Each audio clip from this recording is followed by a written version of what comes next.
에스겔 37장 3절에서 6절 말씀을 한 절씩 교독하도록 하겠습니다. 3절 말씀 제가 먼저 읽겠습니다.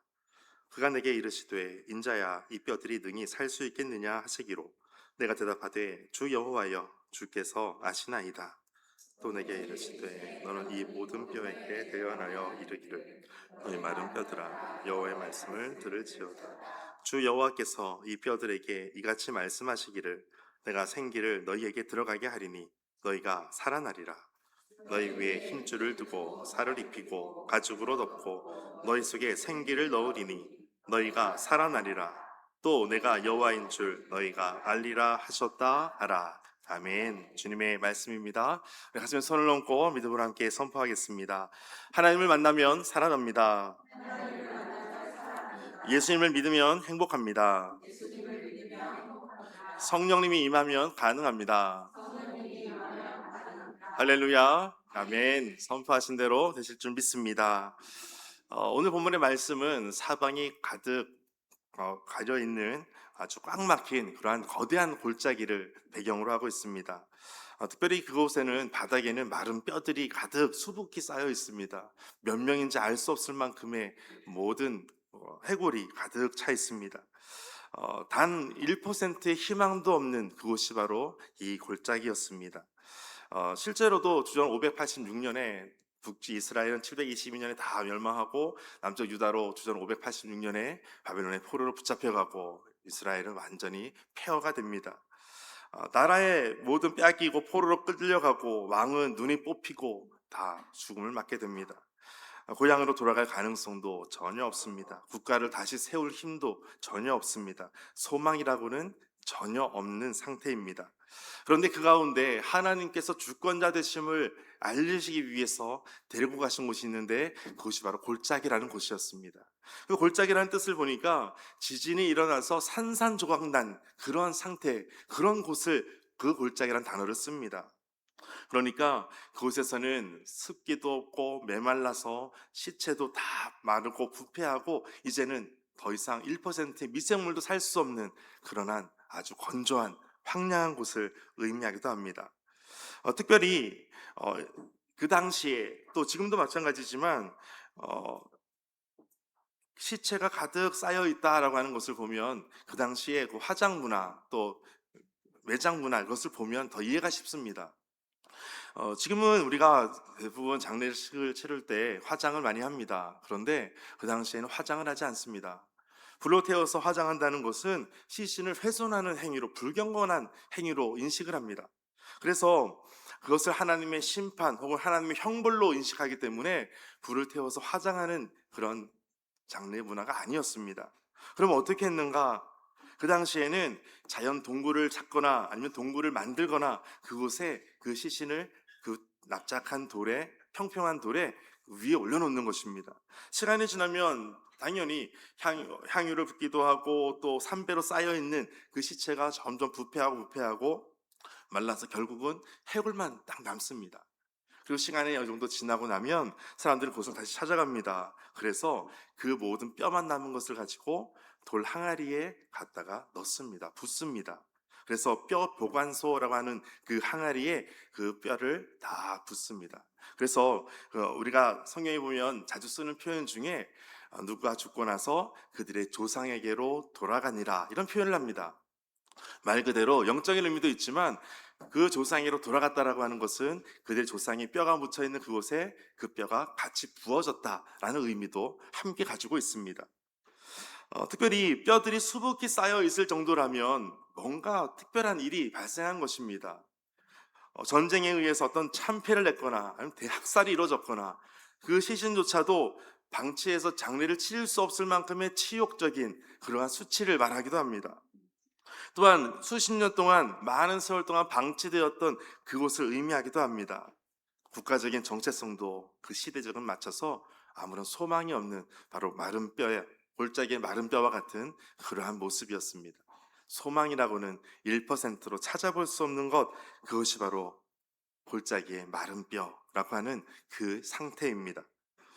여러분, 이 소망이 없다라고 하는 것, 여러분 삶에는 소망이 어느 정도 있으십니까? 1% 있으십니까? 아니면 10%? 아니면은 50%? 80%? 나에게는 100% 소망이 있다 하는 분 계십니까? 한번 생각해 보시게 되죠. 소망이 나에게 몇 프로가 있을까? 여러분, 만약에 하나님께서 내가 고통당하는 중에 나를 다시 건져주시는 것을 경험했을 때 우리는 어떤 생각하냐면, 하나님 차라리 이렇게까지 망하기 전에 좀 나를 구해주시면 어떻겠습니까? 내가 이렇게까지 병들기 전에 나를 좀 고쳐주시면 안 되는 것입니까? 그런 생각하지 않겠습니까? 어디까지 망가지고 어디까지 내려가야 하나님께서 일하시겠습니까? 그런 생각을 하게 됩니다. 왜 굳이 바닥까지 내버려 두십니까? 그런 기도를 할 수밖에 없습니다. 쉽게 예를 들면 이럴 수 있습니다. 스마트폰이 있습니다. 여기에 한 배터리가 15% 정도 남았다고 한번 생각해 보십시오. 아직도 아침 오전이고 오후에 만날 사람도 있고 해야 될 일도 있습니다. 그럼 여러분 어떻게 하시겠습니까? 충전을 할 수 없는 상황입니다. 어떻게 하시겠습니까? 아마 대부분 꺼내가지고 밝기는 제일 어둡게, 그리고 웬만하면 켜지 않도록, 그리고 어플 필요 없는 거, 쓸데없이 나가는, 고정적으로 나가는 그런 어플 있으면 다 삭제를 하고 하루를 버텨야 되기 때문에 여러분이 할 수 있는 모든 것은 다 최대한을 동원해서 아마 조치를 취할 것입니다. 그런데 오늘 이 마른 뼈, 그 골짜기 마른 뼈는 소망이 몇 퍼센트라고요? 0%입니다. 아무런 소망이 없습니다. 무슨 말이냐면 내가 할 수 있는 것이 아무것도 없다라는 것입니다. 내가 조치할 수 있는 방법, 이것은 전혀 없다는 것입니다. 여러분, 내가 할 수 없는 것, 내가 아무것도 할 수 없다라고 생각하는 것, 그때 하나님께서 일하시는 것입니다. 그러므로 오늘 우리가 주님 앞에 나아갈 때 예배가 이와 같은 것입니다. 예배는 내가 무엇인가를 해야지 할 수 있다라고 생각해서 나가는 것이 아니라, 주님, 나는 아무것도 할 수 없습니다. 나는 아무것도 할 수 없는 상태입니다. 그러므로 주님께 손을 들고 나아갑니다. 주님만 의지하며 나아갑니다. 그것이 예배입니다. 그것이 진짜 예배입니다. 내가 무엇인가 했다라고 말하는 사람은 했다라고 하는 그것이 나의 의가 됩니다. 그리고 내가 15%라도 있기 때문에 내가 살릴 수 있을 거라고 믿고 나아가는 사람입니다. 그러나 예배는 나는 0%입니다. 나는 마른 뼈와 같습니다. 내가 살 수 있는 것, 아무런 방법도 아무런 소망도 없는 상태입니다. 이것을 인정하며 나아가는 것입니다. 저는 여러분이 진정한 예배자가 다 되시기를 축복합니다. 물리적으로 하나님께서 이 모든 것을 움직여 사실 수도 있었을 거예요. 근데 그들이 어떻게 회복이 되었을까? 말씀을 보면 37장 4절 말씀, 이것을 말씀합니다. 또 내게 이르시되 너는 이 모든 뼈에게 대언하여 이르기를, 같이 읽어볼까요? 너희 마른 뼈들아 여호와의 말씀을 들을지어다. 아멘. 마른 뼈들아 여호와의 말씀을 들을지어다. 여러분, 마른 뼈들이 들을 수 있을까요? 들을 수 없어요. 그런데 에스겔 선지자에게 말씀하시는 거예요. 너희 마른 뼈들아 여호와의 말씀을 들을지어다. 어떤 천사들을 동원해서, 수만 만군의 여호와께서 천사들을 동원해서 마른 뼈들에게 하나하나 투입돼서 뭔가 살릴 수 있는 어떤 방법을 취하고 어떤 노동을 했다면 마른 뼈들이 그렇게 살아날 거라고 우리는 상상하기도 합니다. 어떤 노력이 취해야 될 것 같잖아요. 그런데 그렇지 않다는 거예요. 마른 뼈들에게 대언해서 말하라는 거예요. 너희 마른 뼈들아 여호와의 말씀을 들을지어다. 소망이 없는, 아무런 가능성이 없는 그곳을 향해서 선포하라는 거예요. 에스겔 37장 7절 8절에 보면 그렇게 선포했을 때 내가 여호와의 명령을 따라 대언하니, 대언할 때에 어떻게 됩니까? 소리가 나기 시작합니다. 움직이기 시작합니다. 이 뼈 저 뼈가 들어맞게 됩니다. 뼈들이 서로 연결이 되었더라. 서로 붙어서 뭔가 조직이 붙어지는 거예요. 8절에 보니까 내가 또 보니 그 뼈에 힘줄이 생깁니다. 없던 것이 생깁니다. 살이 오릅니다. 그 위에 가죽이 덮입니다. 신기한 일이 발생하는 거예요. 지금 에스겔은 무엇을 했을까요? 그가 뭔가 흙을 빚어서 뭔가 만드는 것, 그런 것도 한 적이 없습니다. 대언해서 선포하라, 대언했다는 것, 하나님의 말씀을 선포하는 것, 이것밖에 없습니다. 내가 내 영에 살 수 있는 것은 오직 말씀밖에 없다는 거예요. 여러분, 무엇인가 조치를 하고 프로그램을 하고 만드는 것, 그것이 나를 살리지 않습니다. 우리는 희한한 믿음이 있는데 무엇인가 해야지 살아날 것이라고 믿습니다. 내가 무엇인가 해야지 내가 신앙생활을 잘한다라고 생각합니다. 그러나 오늘 말씀을 보면 오직 말씀으로만 살아나는 것을 보게 됩니다. 여러분, 이것이 믿어지는 은혜가 있게 되시기를 바랍니다. 신약성경에 보면 희망이 0%인 사람들이 등장하게 되는데, 여러분 대표적인 예 중에 마태복음 9장, 마가복음 5장, 누가복음 8장에 공간복음서에 다 나타난 한 사람이 있었어요. 그 여인은 12년 동안 혈루병을 앓는 여인이었어요. 혈루병을 앓았다는 것은 특별히 그 출혈 때문에 많은 사람들로 하여금 부정하다고 취급당하는 여인이었어요. 사람들에게 가까이 갈 수가 없습니다. 접촉을 할 수가 없습니다. 가족들에게서도 분리가 됩니다. 건강도 다 잃었습니다. 재산도 다 잃었습니다. 의사들을 찾아갔지만 재산도 다 잃고 오히려 병은 더 악화가 됩니다. 소망이라고 하는 것은 절대적으로 없었습니다. 그런데 그 여인이 나중에는 특별한 일을 경험하게 됩니다. 또 한 사람이 있습니다. 누가복음 7장에 보면 나인성이 있습니다. 나인성에 한 과부가 있습니다. 그런데 그 과부의 아들이 죽어서 지금 장례 행렬로 성 밖을 나가려고 하는 중입니다. 그 가운데 예수님을 만나게 됩니다. 혈루병을 12년 동안 앓았던 여인과 나인성의 과부, 그 여인은 어떻게 하나님의 은혜를 경험하게 됐을까요? 이미 죽은 상태였고 이미 사람들로 하여금 고립된, 이미 죽은 것과 같은 그러한 모습이 바로 그 여인들이었습니다. 모두 이 두 상황은 어떤 인간의 돈이나 인간의 어떤 노력으로는 조금도 회복될 가능성이 없는 사람입니다. 어떻게 그 여인들이 살아나게 됐을까요?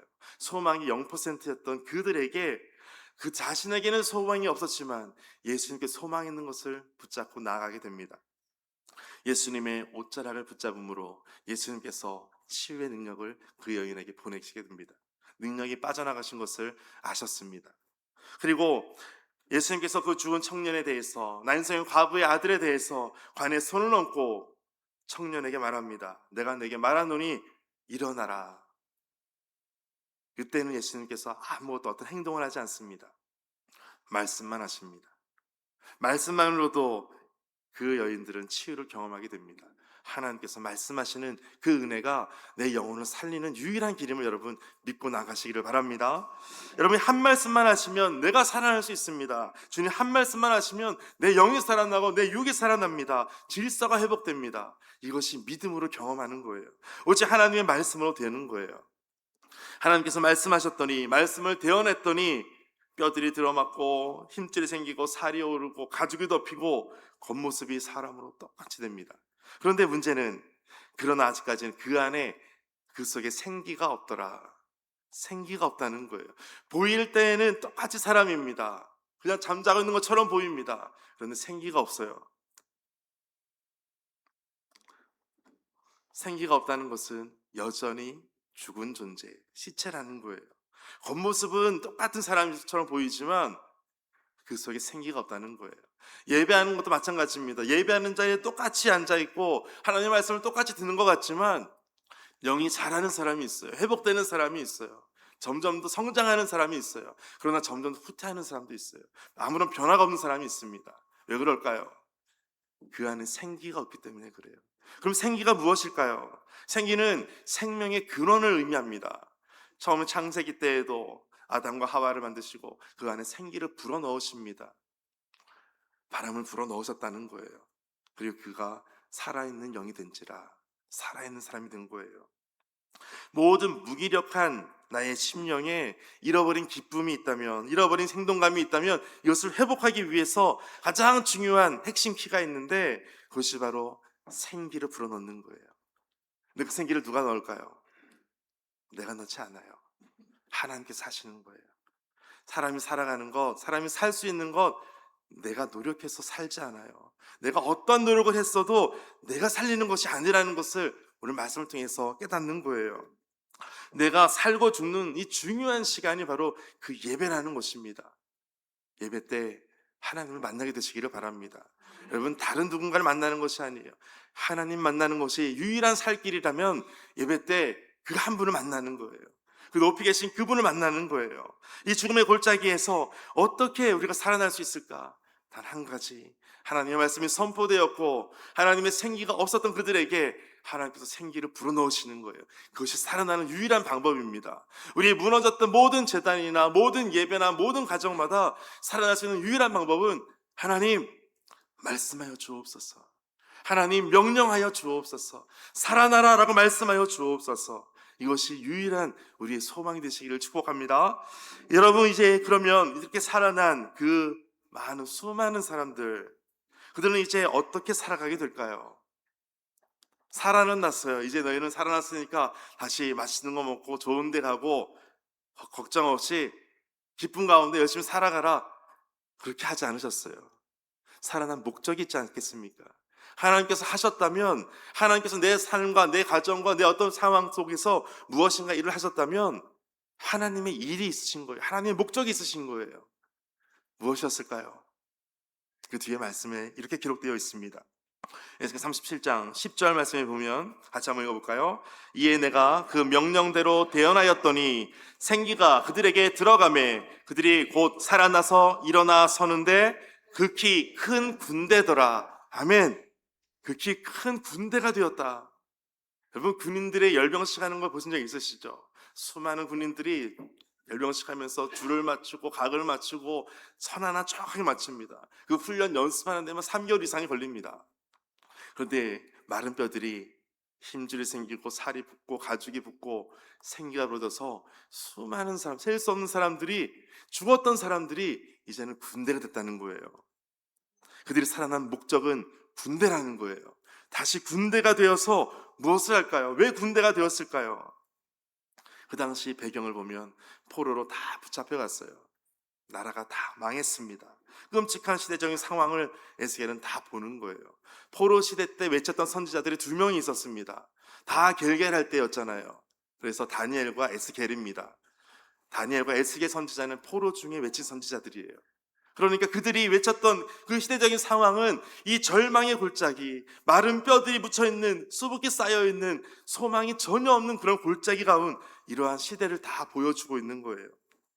지금도 우리를 끊임없이 메마르게 하고 기쁨이 사라지게 만들고 절망 속에 우리를 몰아넣는 죽음의 거대한 대적들이 있어요. 그 대적들을 향해서 군대들이 살아나서 군대들이 대적해 나가는 거예요. 그들이 살아난 목적이 바로 군대가 됐다는 거예요. 군대가 되어야 하는 거예요. 단단한 군대가 되는 거예요. 군인을 훈련시켰을 때에도 멋있는 용사들이 되는데 하나님께서 살리신 군대라면 그들은 진짜 용사들인 거예요. 하나님께서 여러분을 그렇게 살리시는 줄 믿습니다. 하나님의 분명한 목적이 여러분에게도 있는 줄 믿습니다. 여러분, 절망과 무기력하게 만드는 이 어둠의 권세에 대항해서 아주 당당하게 영적인 싸움을 감당하는 거룩한 군대로 우리를 부르셨습니다. 우리에게 그런 하나님의 성령을 보내주신 줄 믿습니다. 생기를 불어넣으셨다는 것은 우리 안에 살아있는 영, 하나님의 성령께서 나와 함께 하시는 것, 그 성령께서 나와 함께 하시고 내 안에 계신다, 그것을 전문용어로 내 주 하신다, 내 안에 계신다는 거예요. 내 안에 살아계시는 그 성령께서 나를 도와주십니다. 에스겔은 이 환상 속에서 이 험난한 골짜기에 서 있을 때 마른 뼈들을 향해서 무엇을 했다고요? 대언했어요. 말씀을 선포했어요.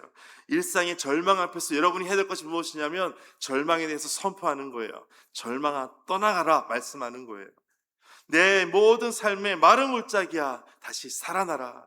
나를 절망하게 하고 무너뜨리려고 하고 어둠으로 끌어내려고 하는 모든 대적을 향해서 여러분 군대가 되어서 선포하는 거예요. 무너진 나를 다시 살리는 그러한 역사들이 하나님으로 인해서 나타나게 되시기를 축복합니다. 여러분, 고통은 절망의 끝이 아니라 진짜 생명을 향한 아주 중요한 시작이라는 것을 여러분 꼭 기억하시기 바랍니다. 메마른 뼈들이 있어야지만 그것을 통해서 다시 재료가 돼서 하나님의 군대로 세워지는 것입니다. 메마른 골짜기에서 거대한 군대로 가는 것. 그런데 이 놀라운 축복이 에스겔 37장의 마지막 목적이면 얼마나 멋있겠습니까? 그런데 하나가 더 있었어요. 우리는 37장을 기억할 때 마른 뼈들이 살아나는 것, 이것을 기억하지만 더 중요한 사실이 그 뒤에 소개됩니다. 그 뒤에 말씀 보니까 내가 여호와인 줄 알리라. 우리는 마른 뼈가 살아나는 것, 이 기적을 보면서 우리는 환호할 수 있을 거예요. 정말 신기하다 생각할 수 있을 거예요. 하나님께서 정말 살아계시는구나 생각할 수 있을 거예요. 근데 더 중요한 사실은 한번 따라해 보실까요? 내가 여호와인 줄 알리라. 이것을 우리에게 말씀하는 거예요. 여러분, 어떤 현상적인 것에서 너무 일희일비하지 마십시오. 하나님께서 하나님 되심에 대해서 여러분 더 자각하시고 하나님을 더 인식하게 되시기를 축복합니다. 그래서 하나님께서 내 인생 가운데 하나님께서 여호와이신 줄을 내가 압니다. 내가 고백합니다. 그것을 여러분 꼭 날마다 고백되시기를 주의 이름으로 축복합니다. 오늘 말씀 가지고 함께 기도하겠습니다. 하나님, 오늘 우리가 메마른 땅 그 골짜기 가운데 생명이 하나도 1%도 살 수 없는 그런 메마른 땅에서 이제는 주님께서 우리 가운데 행하시는 일들, 하나님께서 우리 가운데 행하신 이 모든 일들을 보면서 내가 여호와인 줄 너희가 알리라. 하나님께서 나의 하나님이심을 이 시간도 고백하게 하여 주옵소서. 우리의 믿음이 온전히 주님만 바라보게 하여 주옵소서. 다른 것 바라보면서 하나님 흐트러지지 않게 하여 주옵소서. 오직 주님만 주목하게 하여 주옵소서. 내 영혼이 오직 주님만 향하여 나아가게 하여 주옵소서. 주님께로만 향하여 피하게 하여 주옵소서. 함께 기도하겠습니다.